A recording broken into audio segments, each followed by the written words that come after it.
On today's podcast, we're diving into the topic of psychological safety and the role it plays in creating high-performing and high-trusting cultures.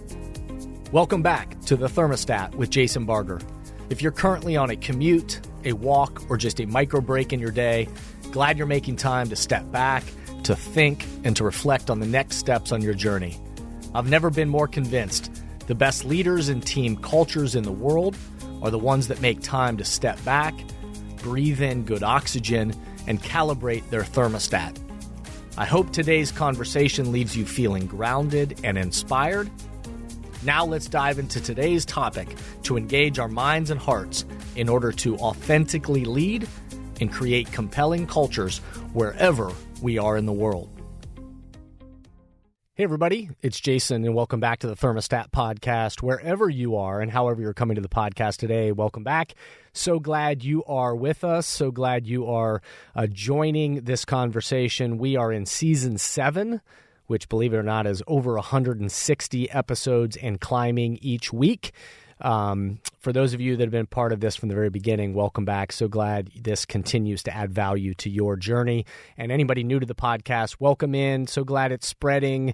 And I hope you'll go back and check out old episodes. We've got so many great topics, conversations, interviews, micropods that hopefully will resonate with you and meet you where you are. My hope and commitment, as always, is that I want this to be a time in your day, in your week, in your month for you to step back and to be filled with some messages that will add value to your life and certainly to the way you're thinking about the cultures that you're trying to create in your life and work. So again, thanks for being here. Before we dive into today's topic, if you will do me the quick favor and rate the podcast 5 stars, of course, and also leave an authentic review, your own words. Why is this worth listening to and sharing in the world? In a very noisy world, why are positive messages and things like this important? If you will rate it and share those words, that is extremely helpful in this podcast spreading and reaching more people, which is the goal. And obviously, every time you tell people about it, share it with your colleagues or the team, people on your team or friends, or just share it on social media, things that resonate with you. Those kinds of things are how these podcasts spread. So thanks to everybody who does that. A few podcasts ago, I shared about Fast Company's list they came out with this year for their leadership trends for this year. And I shared my initial reactions and observations to that list. And we got a good response. People wanted to kind of dive deeper into each of these 4 trends. So on these kind of 4, we're in the midst of a series. This is episode 2. So of this kind of series around these 4 different topics, you can listen to them individually and still know what's going on. Don't worry. But in these micro pods, we're going to dive into each of the 4 different trends that they identified, and then also provide a little bit more, some tips, some observations, and what I'm seeing for how this trend might impact your team or your organization. So, on today's podcast, we're diving into the topic of psychological safety and the role it plays in creating high-performing and high-trusting cultures. But before we dive into today's topic, let's pause, take a quick break, and we'll be right back. If you haven't done so already, we hope you'll visit Amazon or Amplify or jasonvbarger.com to check out Breathing Oxygen, my new book that is all about breathing good oxygen into ourselves and mindsets that fuel ourselves and the teams and the organizations around us. Positive, healthy thinking is as essential to great leadership and building a winning culture as the air we breathe. Leading yourself and a team of people has never been more complicated than it is today. As a leader, every move you make is either breathing life into your organization or slowly killing it. The atmosphere can easily turn toxic with negativity, blame, and doubt poisoning the culture. Just like every being on the planet needs good air to breathe, every organization needs leadership that breathes life into its people to sustain the energy required to complete its mission. Breathing Oxygen focuses on 6 key leadership mindsets that breathe life into any team: clarity, inclusivity, mental agility, grit, rest, and ownership. Join us, read, and share breathing oxygen. Available now from Amplify Books on Amazon and jasonvbarger.com. So again, the 4 leadership trends that Fast Company identified for this year that we're focusing on as a part of this 4-part series is the last episode I talked about your workplace is on the hook for well-being. Today we're going to talk about it's time to focus on a new kind of safety. And then the 2 other trends that Fast Company identified is don't just respect differences, design for them, and we're all still in recovery. So those are some of the topics still to come. So anyway, I hope you'll dive into this series. And again, I'll provide my thoughts and observations about this or what I'm seeing in teams and organizations and how I think it relates to or some tips that we can share for if you're trying to do this within your team and your organization. So today we're focusing on the second one of the trends that they identified, which is what they called it's time to focus on a new kind of safety. And so, as we know, physical safety for your employees and for our employees will always be critical and, of course, always has been critical. If you can't keep your people like physically safe, then you've got bigger problems. But with so much change happening in our economy, in the world, and shifting challenges, helping people not just be physically safe, but helping people experience psychological safety will be key. In times of stress and anxiety, many cultures, a tendency of humans is to turn inward and can tend to keep to themselves and therefore then they don't share ideas. They might turn inward and just kind of retreat from each other, and so they don't share ideas, they don't share feelings, or they're not, present to share courageous ideas that may actually challenge the status quo and move things forward. So we know that the best leaders, teams, and organizations will cultivate cultures where people can share openly their ideas, their feelings, and hopes for the future, and people with opposing views aren't just squashed or punished. Eventually, as teams, we need to find an aligned path forward. So, we can disagree on things. We can have differing opinions. And ultimately, though, the organizations and the teams that move forward, I want you to say this clearly, is that it's not just because I share an idea and somebody has, a disagreement and to be the loudest voice in the room to say I disagree with where we're going or why we're doing what we're doing. Eventually, we need to create environments where people feel comfortable and able to express those feelings, but also understand that we need to then, as a team and organization, ultimately be aligned around, okay, we might not all agree exactly the same way, but what is our positive response forward? What's the path forward? What are we going to go do because of it? We can't shy away from having courageous conversations, but we also need to then align around what is it we're going to choose to do together. And even if we might disagree on some details, at least we are pulling in the same direction. People need to feel psychologically safe in order to even be able to speak up and share. So let me add some language in here that comes from the Center for Creative Leadership, where they talk about, psychological safety. The way they define it is it's the belief that you won't be punished or humiliated for speaking up with ideas, questions, concerns, or mistakes. And at work, it's a shared expectation held by members of a team that teammates will not embarrass, will not reject, or will not punish them for sharing ideas or taking risks or soliciting feedback. Psychological safety at work doesn't mean that everybody is just nice to each other all the time and doesn't ever challenge the status quo. It doesn't mean just, hey, everybody, let's be safe and let's be nice to each other. Again, hopefully we are nice and kind to each other, but that's not necessarily what psychological safety means. It means that people feel free to brainstorm out loud, to voice half-finished thoughts, and are okay saying that.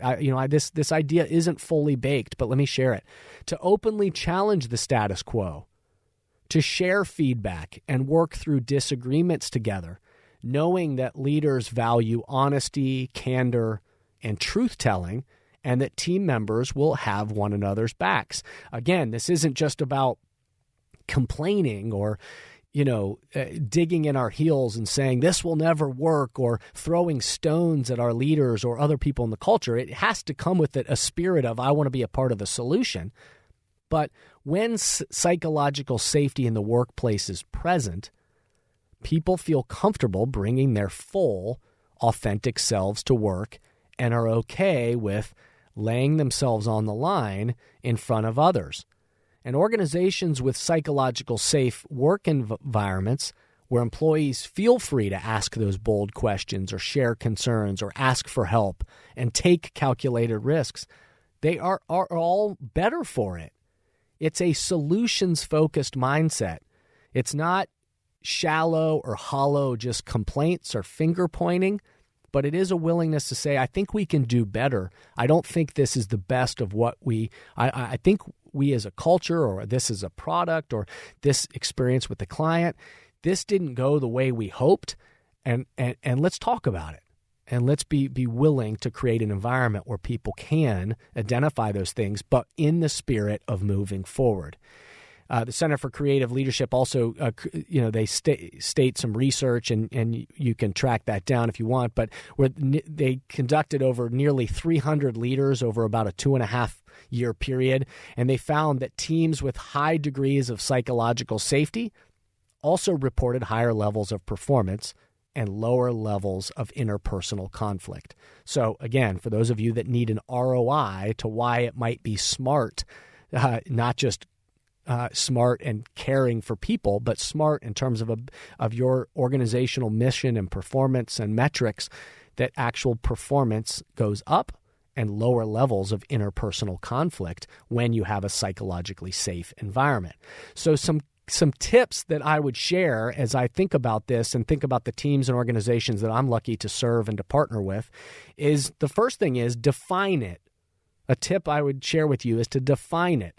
Meaning, we can throw around terms, and those of you that know me well know that I like defining things, because we throw around terms like leadership, like culture, like emotional intelligence, like servant leadership, throw out the terminology, and in this case, psychological safety. We can throw out the terminology, and we think that everybody's on the same page as to what it really means. So take time to define it. Have conversation with your people about what the term means, so that everybody can be on the same page about what psychological safety would look like in your team or organization, and what we don't want it to look like, what it can't look like, what it doesn't look like, and to help people find that clarity around what will it look like and what won't it look like. The second tip after we define it is to practice it. And I'm saying that very intentionally and precisely, that language is practice it, is because no team is perfect and no leader is perfect. So we'll all have to practice this kind of psychological safety. And also, which that means is we'll have to catch ourselves when we aren't living by the definition that we are committed to. None of us are perfect, and there will be times where maybe we slip in and out of different levels of psychological safety. But safe cultures will be able to calibrate their thermostat. And when they start to acknowledge that they're getting off track and losing a feeling of safety, to identify it, to name it, and they will point it out when they feel like the psychological safety is present in a room or situation, and acknowledge it, be grateful for it, and help anchor it this is just the way that we do it. So the first tips that I would share with us is we've got to define it with our people, and then we've got to be willing to practice it. And part of that practicing is identifying the things that when it starts to arise where maybe we're not feeling safe, and then I'll acknowledge it and bring ourselves back to the definition, but also to recognize and acknowledge and name the times in which we are creating that kind of psychologically safe environment and helping people see it and anchor it that this is just the way that we do. My own and last observation that I'll share with you for today is actually about all of the trends, the 4 trends that are part of this series that Fast Company identified. I'll just share with you my own, that if you didn't think developing leaders and culture was important before the pandemic, before 2020, you now do, or you should. And that's simply put that, do you have a strategy for how you're developing your leaders, your culture, that clarity around mission, vision, values? Are you strategically helping people get back in alignment with one another? Or are you just crossing your fingers and hoping your people and culture develop in the ways that you want? So obviously, as we study this, and my experience helping places do this is that it's the places that are intentional, strategic, and are designing, connecting, and leading their way into creating that new culture that they want in the future are the ones that are going to navigate their way through the challenges that we're facing. So I hope today's episode got you thinking in some new ways. If you have some feedback or have ideas or want a deeper dive, email us at info@jasonvbarger.com and let us know. We'll continue to design content to help meet you where you are. Lastly, I'll just invite you to go back and listen to old episodes. Again, they're old by maybe timing, but the relevant topics and themes and conversations are as relevant as ever, so take a look at those. I'll say cheers to the path ahead, to us in the year ahead, and remember that the future of leadership is you, is me, is us. We need to get clear on the temperature we hope to set, and then be courageous and committed to breathing oxygen into the mindsets and actions that will sustain our path forward. Step back, remember, be a thermostat, breathe good oxygen. Thank you for listening to today's podcast, and I hope the messages and questions stimulate positive change along your path. As always, if these messages resonate with you and add value to your life, I hope you'll help amplify them throughout the world. Please rate, comment, and share on whatever podcast or social media platform you're using, and share this podcast with the people in your life or work who should be part of these conversations. That way, the spirit does, in fact, spread. If these messages or developing leaders and culture would be helpful to you and your organization, please contact us at jasonvbarger.com, jasonvbarger.com. And remember, we are all ambassadors for the culture we want to create in our life and work. We have to own the vision we want to be a part of. The future of leadership is you, is me, is us. Be a thermostat.